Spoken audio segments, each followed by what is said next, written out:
Now, more of my conversation with Donald Trump Jr. A short time ago, we talked about how the killing of Charlie Kirk is affecting him personally. It must be tough for you and your family and how you speak to your children, your 5 children, about what happened to Charlie. You know, how do you feel about that in your gut right now, Don? You know what? Perhaps I'm, blessed with a little bit of the Trump gene. We don't stop. We don't give up. We don't take our ball and go home. But I will tell you this: I got the call from my kids before I ever got a chance to call them this time. I've had too many of those conversations with my 5 young kids in the last 14 months. But they were scared because they know what I do, Right. on a sometimes daily basis. I was supposed to do one of these college campus events with Charlie in like 2 weeks. I Right before the election, I did an event where, right before I was going to go somewhere, hey, there's a credible threat from someone who wants to, attack me. And I was like, hey, guess what, guys? We have to still go. And that mentality has stayed. I mean, I remember in 16, I think we were at Michigan State University. Charlie, one of the first college campus tours we did during the campaign.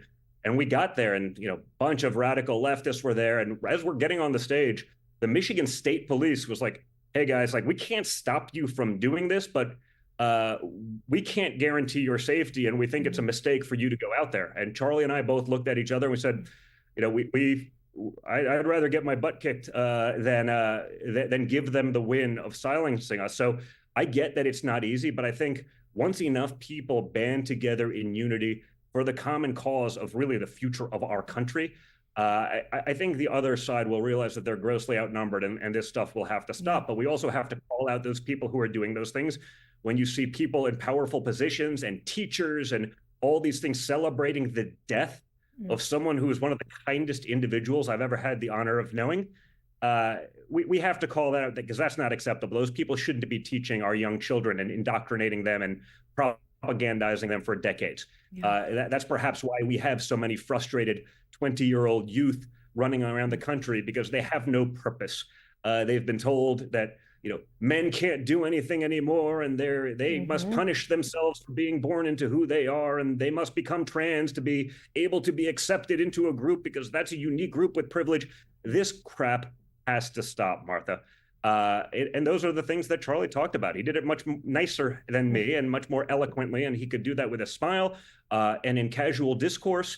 And that's why, again, he was so effective at taking so many people who'd had decades, frankly, of indoctrination in our school systems from elementary school and on, and getting them to flip at an unprecedented level.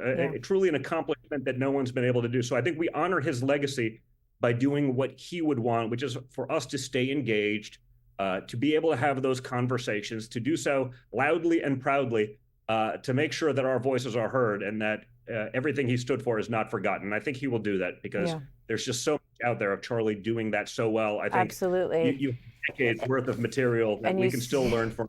You see that, plus 11 in the youth category in the 2024 election is an extraordinary shift in political history. And it really is, in large part, due obviously to, like 40 points, absolutely, absolutely. It has to do obviously with your father, President Trump, Charlie Kirk, and you by his side. I want to let you go, but I want to ask you one last question because I think we all were very moved when we saw Vice President Vance with the casket returning Charlie Kirk's body to Arizona, his wife, Erica, getting off the plane with Usha Vance yesterday.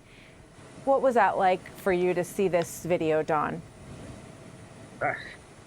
Listen, as I sort of said in my tweet, I don't do the soft stuff so well, but I've definitely had my share of rough hours in the last 2 days. So that was hard, as you can. It's hard right now. So it was really tough.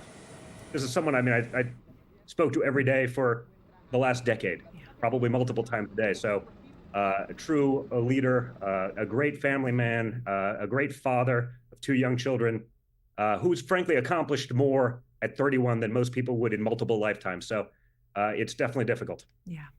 Well, I know you said when he first came on the scene, he was getting coffee and carrying bags for everybody, and that this just had this extraordinary growth. No, that was when he was a kid, and this extraordinary growth in his trajectory has been really, I think, just a joy for so many people to watch. And obviously, we mourn along with you at the loss of your dear, dear friend. Don, thank you very much for being here. We send you all of our love and hope for consolation in this really, really tough time for all of us and for you and your family. Thank you, Don. Thank you so much, Mark. Hey, Sean Hannity here. Hey, click here to subscribe to Fox News YouTube page and catch our hottest interviews and most compelling analysis. You will not get it anywhere else.